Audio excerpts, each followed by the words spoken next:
Hello student, स्वागत है आपका मेरे यूट्यूब चैनल मैथ+5 पर। एक बड़ी खबर है, राजस्थान माध्यमिक शिक्षा बोर्ड ने 10वीं और 12वीं क्लास के बोर्ड क्लासेस के लिए मॉडल पेपर जारी कर दिए हैं। क्योंकि सबको पता है कि इस बार कोविड की वजह से सिलेबस को रिड्यूस किया गया था, 40% तक सिलेबस रिड्यूस होने के बाद बोर्ड ने ये कहा था कि हम मॉडल पेपर जारी करेंगे ताकि बच्चों को इस चीज़ में सुविधा होगी कि पेपर किस प्रकार का आएगा वो जान सकें। तो इसी क्रम में माध्यमिक शिक्षा बोर्ड राजस्थान ने मॉडल पेपर जारी किए हैं। ये केवल मॉडल पेपर है वो 2021 इसी सत्र के लिए है, क्योंकि इसी साल सिलेबस कम हुआ है, बाकी तो एज इट इज ही है।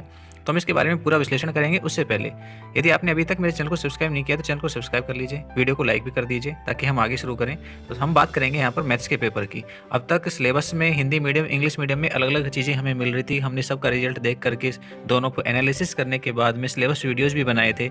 लेकिन मॉडल पेपर को देखने के बाद अब लगता है कि वहाँ पर भी दोनों में कन्फ्यूजन होने की वजह से बहुत सारी चीज़ें जो शामिल नहीं हो पाई थी। लेकिन अब मॉडल पेपर देखने के बाद में आपको मॉडल पेपर के अकॉर्डिंग ही तैयारी करनी है, क्या क्या पढ़ना है वो सारी चीज़ें आपके सामने आ जाएंगी। किस एक्सरसाइज में से आपके पास कैसा प्रश्न आ रहा है, छोटे अंकों छोटा क्वेश्चन है या बड़ा क्वेश्चन है, ऑब्जेक्टिव टाइप का है, एबेसेदा वाला है या फिर वैसे बड़े क्वेश्चन हैं, इन सब के बारे में हम यहाँ पे विस्तृत चर्चा करेंगे एक एक के बारे में, और किस प्रश्नावली में से कौन सा क्वेश्चन है हम इसके बारे में भी बात करेंगे। तो पेपर कैसा होगा, कितने क्वेश्चंस होंगे, किस किस टाइप के क्वेश्चंस होंगे, हमें किस किस प्रकार के क्वेश्चंस मिलेंगे अथवा मिलेगा या नहीं मिलेगा, मिलेंगे तो कितने मिलेंगे, सब के बारे में हम यहाँ पे चर्चा करने वाले हैं। तो आइए शुरू करते हैं हम।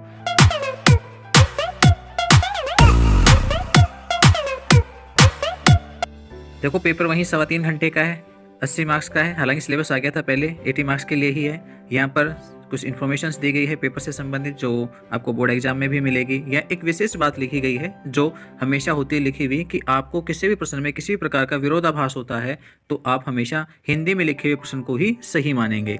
ठीक है, बोर्ड हिंदी में लिखे हुए प्रश्न को ही सही मानता है, किसी प्रकार की त्रुटि होती है तो इसलिए कोई भी त्रुटि आपको किसी प्रश्न में लगती है तो आपसे एक रिक्वेस्ट है कि आप प्रश्नों को हल जरूर करके आएँ, यदि वो गलत है या सही है, जैसा भी है। यदि प्रश्न में किसी प्रकार की त्रुटि रही तो बोर्ड आपको उसके बोनस अंक देता है, पर बोनस अंक उन्हीं बच्चों को मिलते हैं जो उन क्वेश्चंस को अटेम्प्ट करते हैं। इसलिए आपको पेपर में सभी प्रश्नों को हल करना है। आइए अब बात करते हैं पेपर किस टाइप का होगा, उसमें क्वेश्चन किस किस तरीके के होंगे। तो इस बार पेपर में सेक्शंस 4 सेक्शन की बजाय 5 कर दिए गए हैं। पहला जो सेक्शन है खंड ए या सेक्शन ए, उसमें आपके पास एक पहला जो प्रश्न है उसके 10 भाग हैं। ये 10 भाग हैं वो ऑब्जेक्टिव टाइप क्वेश्चंस के हैं। ऑब्जेक्टिव टाइप यानी एबेसेदा वाले क्वेश्चन हैं। और उसके बाद क्वेश्चन नंबर 2 से क्वेश्चन नंबर 11 है वो वेरी शॉर्ट टाइप के यानी अति लघुतरात्मक प्रश्न है जो एक एक लाइनों के उत्तर वाले होते हैं। तो 10 प्रश्न ये हैं और 10 पहले के भाग में हैं। कुल मिलाकर 20 प्रश्न हो गए हैं ये, और ये 20 प्रश्न 20 अंकों के हैं, यानी प्रत्येक प्रश्न कितने का है, 1 अंक का है। उसके बाद सेक्शन बी में यानी खंड ब में आपके पास 12 से 19 तक के 8 प्रश्न हैं। कितने हैं, 8, और प्रत्येक प्रश्न 2 अंक का है। इस प्रकार से दूसरा जो खंड है आपके पास वो 16 अंकों का होगा। सेक्शन सी की बात करें तो यहाँ हमारे पास केवल 4 प्रश्न है, प्रश्न नंबर 20 से 23 एग्जाम में इसी क्रम में होंगे, इनमें कोई बदलाव नहीं होगा।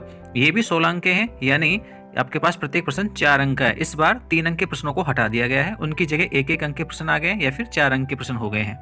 नेक्स्ट बात करते हैं खंड डी की, यानी सेक्शन डी की। सेक्शन डी में 2 प्रश्न हैं, 24 और 25, और ये प्रत्येक प्रश्न 5 अंक का है, और ये कुल मिलाकर के सेक्शन हो गया 10 अंक का। जो अंतिम सेक्शन है ई, उसमें 3 प्रश्न है, ये 3 प्रश्न है, वो प्रत्येक प्रश्न 6 अंक का है। इस प्रकार से लास्ट जो अंतिम सेक्शन है वो 18 अंकों का है। कुल मिलाकर के आपके पास यहाँ पर 28 प्रश्न बनते हैं। ठीक है, और मार्क्स टोटल होते हैं 80। तो ये हमारे पास बात हुई पेपर की।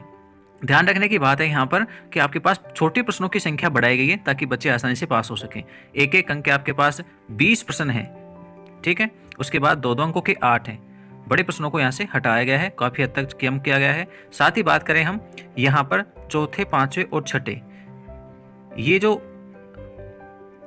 बात करें हम यहाँ पर सेक्शन सी, डी और ई की, तो यहाँ पर जो बड़े क्वेश्चन हैं इनमें आपको अथवा दिए गए हैं। कहीं पर 1 अथवा है तो कहीं एक साथ 2-2 अथवा भी है, यानी 3-3 प्रश्नों में से आपको कोई एक प्रश्न चूज करके हल करना है। इसलिए पेपर बहुत ही सिंपल होगा, और मैं मेरे स्टूडेंट्स से ये आशा करता हूँ कि वो पूरे 100 मार्क्स यानी 100% मार्क्स यानी 80 मार्क्स पूरे लेकर के आएँ, और पेपर को ध्यान से समझे, कौन सा प्रश्न किस एक्सरसाइज में से आ रहा है, वहाँ से ही प्रश्न बनेगा। और बस इतना हो सकता है कि क्वेश्चन हैं वो अलग हो जाएंगे दूसरे, लेकिन यदि किसी एक्सरसाइज में से छोटा प्रश्न आ रहा है तो वहाँ से छोटा ही आने वाला है, किसी एक्सरसाइज में से बड़ा आ रहा है तो वहाँ से बड़ा ही आने वाला है। देखिए, पहला प्रश्न है जो कि ऑब्जेक्टिव टाइप का है, इसमें आपके पास 10 भाग हैं। उसमें से पहला भाग है जो कि पहली प्रश्नावली वैदिक गणित में से लिया गया है, 17 का वर्ग होगा। अब वैदिक लगाओ या ना लगाओ, आपको तो 17 का वर्ग करना है सीधे सीधे, ठीक है। तो ये आपके पास 17 का वर्ग के पहला। दूसरा क्वेश्चन है वो बहुपद यानी तीसरी प्रश्नावली में से लिया गया है, f(x = 4x, x = 2) रखने पर बहुपद का मान क्या होगा। आप इसमें x की जगह 2 पुट कर दोगे तो कितने हो जाएंगे भाई, 8 2 10, तो आपके पास आंसर 10 हो जाएगा। छोटे छोटे क्वेश्चन है, आप इनको फटाफट कर लोगे। तीसरा जो भाग है वो भी आपके पास बहुपद में से ही है, और ये तीसरा क्वेश्चन है, इसमें भी शून्यकों का योग पूछा गया है। शून्यकों का योग ज्ञात करने का सूत्र होता है alpha plus beta equal to minus b/a। आप इसकी सहायता से आंसर निकाल लेंगे, मिल जाएगा। फोर्थ पार्ट है sin π/6, ये आपके पास त्रिकोणमितीय अनुपात वाला आ गया। छठी प्रश्नावली, वहां से आपको 1 अंक का एबेसिडे का प्रश्न मिल रहा है। पांचवें प्रश्न में कह रहा है एक ऊर्ध्वाधर खंबे की परछाई खंबे की ऊंचाई के बराबर है। परछाई ऊंचाई के बराबर होती है तो हमने हमेशा ये कहा है कि उस समय उन्नयन कोण सदैव 45 डिग्री का होता है। बराबर होने का अर्थ है 45 डिग्री का हो जाना। तो ये आपके पास कौन सी प्रश्नावली है, 8वीं प्रश्नावली है। 8वीं प्रश्नावली में से क्वेश्चन आपको दिया गया है 5वां, तो आप ध्यान रखेंगे कि कौन सी प्रश्नावली में से कैसा प्रश्न आपको मिल रहा है। आप चाहें तो इसको नोट करते हुए भी जा सकते हैं। छठा जो भाग है उसमें एक बिंदु की x अक्ष से दूरी पूछी गई है। ये आपके पास 9वीं प्रश्नावली है। हमने इसे पढ़ाया था, तब भी बहुत कहा था कि x अक्ष से दूरी मात्र एक शब्द लिखना है। x अक्ष से दूरी का मतलब होता है y निर्देशांक का निरपेक्ष मान। तो y निर्देशांक -2 है तो निरपेक्ष मान कितना हो जाएगा, 2 हो जाएगा। तो इसके लिए आंसर 2 होगा, ठीक है। विशेष ध्यान रखना, ऐसा क्वेश्चन आपको जरूर मिलेगा।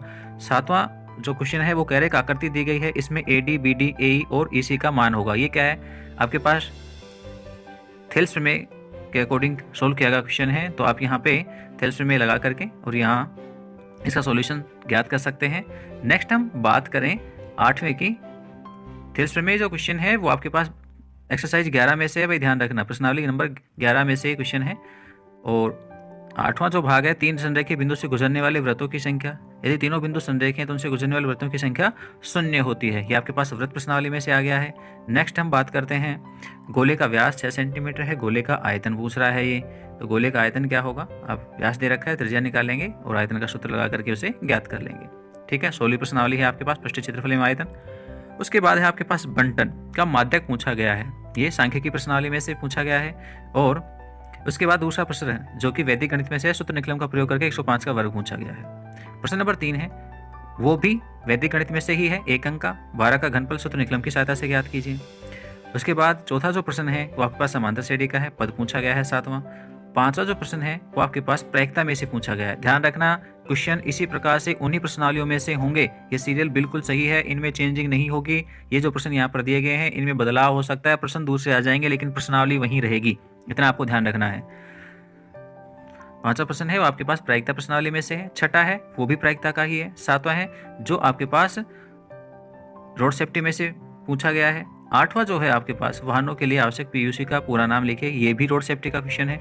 और 9वां जो है दो बिंदुओं के बीच की दूरी यानी 9वीं ही प्रश्नावली है, उसमें से पूछा गया है निर्देशांक ज्यामिति में से। 10वां जो प्रश्न है एक नियत बिंदु से सदैव समान दूरी पर चलने वाले बिंदु का बिंदु पर 10वीं प्रश्नावली है आपके पास।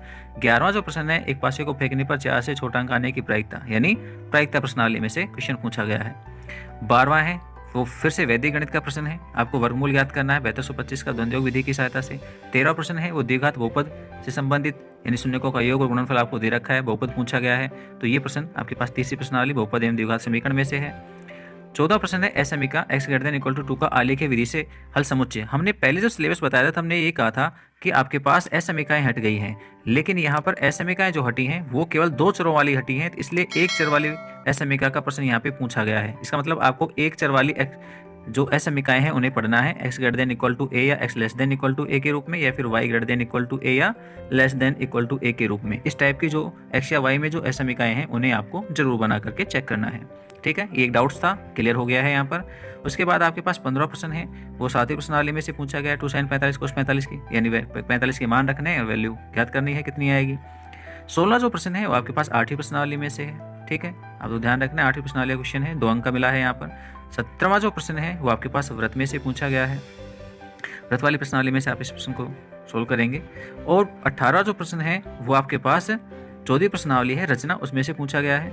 नेक्स्ट 19वां जो प्रश्न है वो आपके पास रोड सेफ्टी का क्वेश्चन है। ठीक है, त्रिकोणमितीय अनुपातों पर आधारित, यानी आपको एक राइट ट्रायंगल समकोण त्रिभुज बना करके इस प्रश्न को सोल्व करना है। ये बार बार क्वेश्चन आ रहा है, हर साल आता है लगभग सा, तो आपको इस पर ध्यान रखना है, विशेष इंपॉर्टेंट क्वेश्चन है। और 20वां प्रश्न है, सेक्शन सी में आ गए हैं हम, और 20वां जो प्रश्न है वो आपके पास 9वीं प्रश्नावली में से पूछा गया है कि सिद्ध कीजिए कि बिंदु के 4 बिंदु मिले हैं एक वर्ग के शीर्ष से, या फिर इसमें अथवा मिला है। देखिए हमने कहा था सेक्शन सी, सेक्शन डी और सेक्शन ई, इन तीनों में आपको अथवा मिलेंगे, तो 20वें प्रश्न में आपको अथवा मिल गया है। ये अथवा आपके पास 11वीं प्रश्नावली में से है, और ये जो पहला भाग है वो हमारे पास 9वीं प्रश्नावली में से है। 21वां प्रश्न है वो भी आपके पास 9वीं का है, और साथ ही इसके अथवा में जो मिल रहा है वो आपके पास 11वीं का है। तो 9वीं और 11वीं का कॉम्बिनेशन चल रहा है दोनों ही प्रश्नों में। उसके बाद 22वां प्रश्न है जो कि 15वीं प्रश्नावली में से है। 15वीं प्रश्नावली में वृत्त का क्षेत्रफल और उसकी परिधि से संबंधित क्वेश्चन था, तो ऐसा ये 22वां प्रश्न है। आपको यहाँ पर एक अर्धवृत्त मिला है, अर्धवृत्त की त्रिज्या मिली है 7, और उसमें एक छोटा वृत्त बनाया गया है त्रिज्या पर, जो कि छोटे वाले वृत्त का व्यास है। तो आप त्रिज्या निकाल लेंगे, यहाँ 7 की आधी हो जाएगी, और वृत्त का क्षेत्रफल ज्ञात कर लेंगे। ऐसे ही नेक्स्ट आपके पास अथवा में है, इसी से संबंधित है, वृत्त की 13वीं प्रश्नावली में से ये क्वेश्चन आपको यहाँ पर दिया गया है। उसके बाद आगे बात करें हम 23वें प्रश्न को, तो 23वां प्रश्न भी आपके पास 15वीं प्रश्नावली में से है। ध्यान रखना यहाँ पर भी वृत्त से संबंधित है, आप ऐसा मत सोचना कि क्वेश्चन है वो कहीं वृत्तखंड या त्रिज्यखंड का है, ऐसा नहीं है। पूरे वृत्त का चित्र बना हुआ है, ध्यान से देखकर उसमें एक आपके पास समकोण त्रिभुज बना हुआ है, तो हम यहाँ वृत्त के क्षेत्रफल में से समकोण त्रिभुज के क्षेत्रफल को घटा देंगे और हमारे पास छायांकित भाग का क्षेत्रफल आ जाएगा। तो ऐसे प्रश्न भी आपको करने हैं। नेक्स्ट देखते हैं हम, इसकी का अथवा जो है वो अथवा हमारे पास थेल्स प्रमेय से संबंधित है, यानी त्रिभुज की आधारभूत अनुपातिकता प्रमेय है, उस पर आधारित है ये। तो थेल्स प्रमेय की सहायता से इस भाग को सोल्व किया जा सकता है। ये 4 अंक का क्वेश्चन है आपके पास। नेक्स्ट 24वां जो प्रश्न है सेक्शन डी है, और सेक्शन डी में 24वां प्रश्न जो कि के पास 5 अंक का है, यहाँ गलती से 4 अंक लिखा हुआ है, थोड़ा सा ध्यान रखना है। तो यहाँ पर ये प्रश्न 5 अंक का है, न कि 4 अंक का है। 3 सेंटीमीटर त्रिज्या का एक वृत्त बनाना है, यानी प्रश्न किस में से क्या है, रचना प्रश्नावली में से, यानी 14वीं प्रश्नावली में से। इसके साथ में अथवा मिला है, यहाँ पर बहुत सारे फॉर्मूले मिले हैं, उन फॉर्मूलों में केवल आपको क्या करना है, मिलान करना है कि कौन सा किसका फॉर्मूला है, बस इतना ही टिक मार्क करना है। ये बीच में जगह खाली छोड़ी गई है, इस खाली जगह में आप इनके सामने नाम लिख सकते हो कि बेलन का आयतन है वो कितना होता है, वो आप यहाँ से इसके सामने लिख देंगे A B C D E F G H में से। जैसे हम यहाँ पे कहें कि बेलन का आयतन πr² होता है, क्या है I, तो आप इसमें यहाँ पर I नोट कर देंगे। तो ये इस प्रकार की टेबल बना के आपको उनमें दर्शाना है कौन सा किसके साथ मैच करेगा। नेक्स्ट बात करें हम 25वें प्रश्न की, तो 25वां प्रश्न है वो चौथी प्रश्नावली में से 2 छोरों वाले रेखिक समीकरण युग्म जो कि ग्राफ से संबंधित है। ये आपके पास 5 अंक का ही क्वेश्चन है, 4 लिखा हुआ है गलती से, तो ये ग्राफ बनाने से संबंधित क्वेश्चन है। हमने बताए हैं आपको कि आप आसानी से कर भी सकते हैं। जो सेक्शन ई है वो आपके पास 6 अंकों के क्वेश्चंस के रूप में है, तो यहाँ आपको प्रत्येक प्रश्न के 3 भाग मिल रहे हैं, यानी 2 अथवा भी हैं, तो आपको 3 प्रश्नों में से कोई एक प्रश्न सोल्व करना है, जिसमें से पहला जो भाग है वो आपके पास समांतर श्रेणी में से पूछा गया है, दूसरा जो भाग है वो आपके पास 8वीं प्रश्नावली में से पूछा गया है, और तीसरा जो भाग है वो आपके पास सांख्यिकी में से पूछा गया है। ठीक है, तो ये ध्यान रखना है। 17वीं प्रश्नावली है ये, इसमें से पूछा गया है। ये आपके पास 8वीं है और ये आपके पास 5वीं है, तो इनमें से कोई सा भी एक प्रश्न आपको करना है। ऐसे ही इसी का 27वां है सेक्शन ई में ही, यहाँ पर फिर से समांतर श्रेणी से संबंधित बात हो रही है। 6 अंक का ये क्वेश्चन, समांतर श्रेणी यानी 5वीं प्रश्नावली में से।